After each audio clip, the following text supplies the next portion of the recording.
Okey, bismillahirrahmanirrahim. Assalamualaikum warahmatullahi wabarakatuh. Buat kawan-kawan dan rakan-rakan di sana, kita sekali lagi bertemu dalam tadabbur Al-Quran insya-Allah hari ini. Jadi pada episod yang lepas kita dah baca surah Al-Falaq. Kita dah dapat satu pengajaran, iaitu ingat tak pengajaran dia? Kena berlindung kepada Allah. Kita minta perlindungan kepada Allah. Kita risaukan apa keburukan ataupun kemudaratan, apa kejahatan yang kita nak minta perlindungan daripadanya. Daripada binatang buas.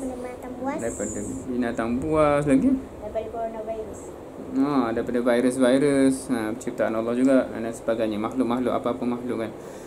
Okey, insya-Allah. So sebelum kita pergi lebih lanjut, kita mungkin baca dulu surah ni. Kemudian kita bincangkan apa pengajaran untuk hari ini insya-Allah. A'udzu billahi minasy syaithanir rajim. Bismillahirrahmanirrahim. Qul a'udzu birabbil falaq min syarri ma khalaq wa min syarri ghasiqin idza waqab wa min syarri naffasati fil 'uqad wa min syarri hasidin idza hasad. Sadaqallahu azim. Jadi pada episod yang lepas kita dah pun baca maksud dia dan kita dah pun tengok perkataan-perkataan dan maksud perkataan-perkataan dalam surah ni. So siapa yang terlepas boleh tengok video itulah, episod yang ketiga. Jadi dalam episod yang keempat ni kita nak bincang satu lagi pengajaran yang mungkin kita boleh ambil daripada surah ini. Kalau kita tengok hari tu kita dah bincang pengajaran bahawa kita kena minta perlindungan daripada Allah, sebab Allah yang menciptakan semua makhluk tu dan Allah jugalah yang boleh melindungi kita daripada semua makhluk-makhluk tersebut. Okey. Kat sini kalau kita tengok ayat keempat dengan ayat kelima, dia cerita pasal apa? Tentang kejahatan orang yang dengki. Ada kejahatan orang dengki dan kejahatan orang yang buat sihir. Orang yang buat sihir ni kan. Na'udzubillah. So kat situ maksudnya kalau dengki ni kenapa? Sebab kadang-kadang orang yang sihir ni pun disuruh orang buat sihir tu pun sebab dia dengki dengan orang lain. Harap ni kita tak ada macam tu kan. Dengki ni masalah apa Dengki ni dekat mana? Perasaan dengki ni Dekat hati. Ni salah satu isu hati kan. Kita dah bincang surah An-Nas hari tu. Kalau syaitan kacau hati kita, kita boleh jadi ada perasaan-perasaan yang tak elok, yang menyebabkan kita boleh buat macam-macam yang tak elok, termasuk nak buat benda yang buruk kat orang, termasuk benda yang sihir. So kalau siapa yang tengok cerita-cerita Melayu dulu, orang yang nak sihir-sihir ni sebab dia dengki, tak puas hati dengan orang lah. So apa yang kita nak bincang kat situ, macam mana? So jadinya kita dah bincang pasal makhluk-makhluk Allah yang lain yang boleh memudaratkan kita. Contohnya macam kalau binatang-binatang buas, ataupun binatang yang berbahaya. Contohnya apa? Kalajengking ke, apa yang berbisa, ular ke. Dia ada niat jahat tak? Tak ada. Dia makhluk Allah yang tak berdosa dan tak bersalah. Tetapi memang Allah ciptakan dia. Contohnya kalau binatang karnivor tu, dia makan apa? Daging. Dia memang nak makan daging. So dia bila nampak daging, dia nak makan lah. Dia bukan saja nak buat jahat dekat orang.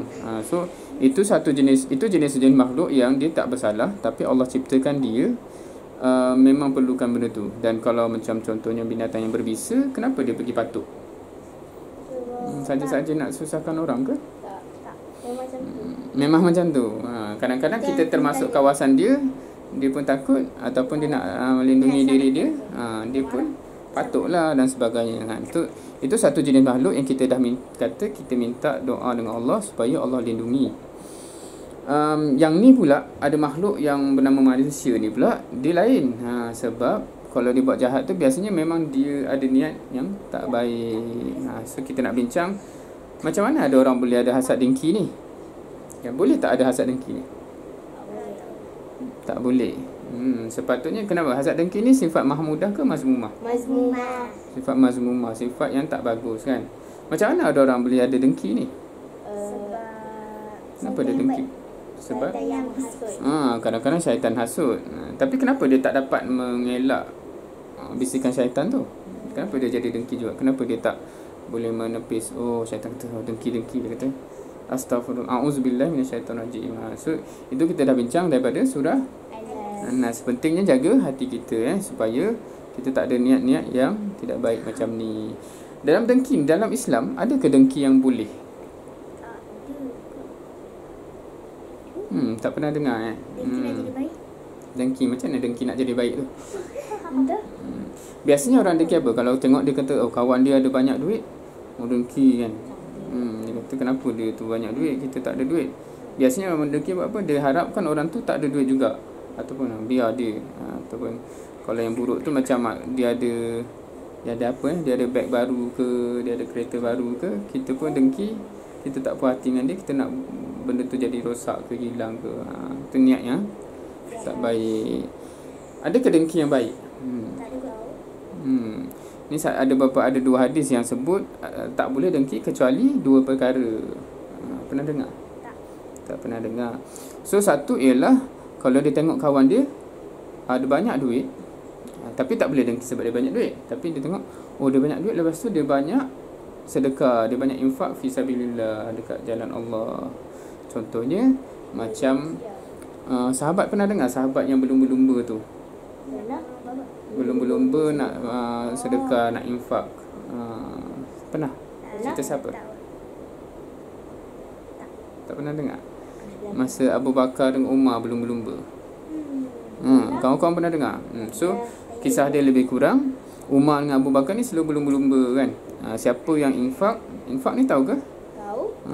Siapa yang macam sedekah lah, memberi harta dia untuk keperluan agama Allah kan. So masa tu nak fisabilillah, Nabi seru fisabilillah. So ada sahabat-sahabat yang berlumba-lumba, macam Umar dengan Abu Bakar kan. So Umar dia bagi separuh harta dia, pernah dengar? Atau Abu Bakar pergi bagi semua harta dia. So Umar pun macam mana nak lawan ni kan. So itu contoh dengki yang dibolehkan. Sebab dalam hadis tu kata tak boleh dengki kecuali dua perkara kan. Dua perkara. Satu perkara ialah kalau kita tengok ada orang tu banyak harta, lepas tu dia sedekah banyak, kita fisabilillah pun kita kata macam mana aku nak sedekah juga banyak-banyak ni kan. Sebab kalau aku ada harta, aku nak sedekah lah juga. So dengki tu boleh. Bukan dengki sebab nak kumpul harta, tapi dengki sebab nak infak. Yang kedua, apa? Dia kata kalau Allah bagi dia hikmah, lepas tu dia ajarkan kepada orang lain. Lepas tu tengok hadis ni, dia ajar kepada orang lain. Ada juga yang kata hadis yang lain, dia kata kalau orang tu dia belajar Al-Quran dan dia pula ajar kepada orang lain, dia faham Al-Quran. Jadi maksudnya apa? Kalau orang tu berilmu ke, cerdik ke apa, kita boleh dengki tak? Tak. Kita harap dia ajar kita. Kita harap dia ajar kita. Bagus. Tapi kat sini kata, sebab hadis kata tak boleh dengki kecuali dua. Satu kata tadi, kalau ada orang tu ada harta, lepas tu dia infak banyak. Oh, aku pun nak infak juga kalau ada harta. Dengki macam tu tak apa. Yang kedua ni, dia ada ilmu, kemudian dia pergi ajar orang. Contohnya kita faham sesuatu, kita pergi ajar kawan kita. So itu orang tengok macam, oh aku pun nak ajar orang juga. Itu boleh. Maknanya berlumba-lumba untuk menyebarkan ilmu dan kefahaman. So kalau kita dah faham ni, sepatutnya bila kita tengok, oh orang tu boleh ajar orang lain semua, aku pun nak juga. Tu dengki yang bagus. Dengki yang Allah kata boleh. Kalau dengki lain tak boleh lah. Dia bukan dengki kat sini bukan dapat berapa banyak A. Dia bukan, oh dia banyak A tak banyak A. Dia bukan dengki yang tu, tapi dia dengki orang tu bila dia banyak ilmu, dia sebarkan ke orang lain. Kita pun nak banyak ilmu juga supaya kita boleh sebar kepada orang lain. Itu maknanya dengki itu sebab nak berlumba-lumba dalam amal yang baik. So itu dua dengki yang dibolehkan. Jadi hari ni bila kita tengok dalam hujung surah Al-Falaq ni, dia cerita pasal orang yang buat jahat sebab hati dia bermasalah. Dan kita pun kata kita tak boleh nak dengki kat orang. Kita tak boleh, kita kena jaga hati kita. Dan kita dah bincang dalam surah An-Nas macam mana nak jaga hati kita kan. Kalau ada syaitan bisik, kita cakap a'udzubillah minasyaitonirrajim. Kita rejam syaitan tu jauh-jauh kan. Dan kemudian tapi dengki yang boleh ialah dalam benda yang macam tadi. Kita tengok, oh dia bersedekah banyak, kita nak lawan lah. Oh dia menyampaikan ilmu banyak, kita nak lawan lah. So sebab tu mungkin juga kita buat benda-benda macam ni, kita kongsikan dengan kawan-kawan kat luar sana. Sebab kita tengok, oh ada orang tu sebar ilmu banyak, kita pun nak lawan juga. So berlumba-lumba macam ni benda yang Bagus, insya-Allah. Wallahu alam, itu pengajaran yang kedua yang mungkin kita boleh petik yang berkaitan sedikit dengan surah Al-Falaq. InsyaAllah pada episod yang akan datang, episod yang kelima, kita akan pergi ke surah yang seterusnya, iaitu surah Al-Ikhlas. Okey, insyaAllah. So itulah kawan-kawan untuk hari ini. Kita habiskan di sini dulu dengan tasbih kafarah dan suratul Asr.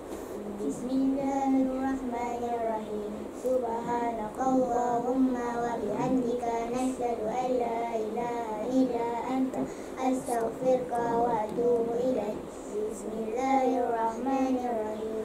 Wal 'asr. Innal insana lafi khusr illa allazina amanu wa 'amilus solihati wa tawasaw bil haqqi wa tawasaw bis sabr. Okey, terima kasih kawan-kawan kerana menonton. Semoga kita amalkan sama-sama dan Assalamualaikum warahmatullahi wabarakatuh dan jumpa lagi. Assalamualaikum warahmatullahi wabarakatuh.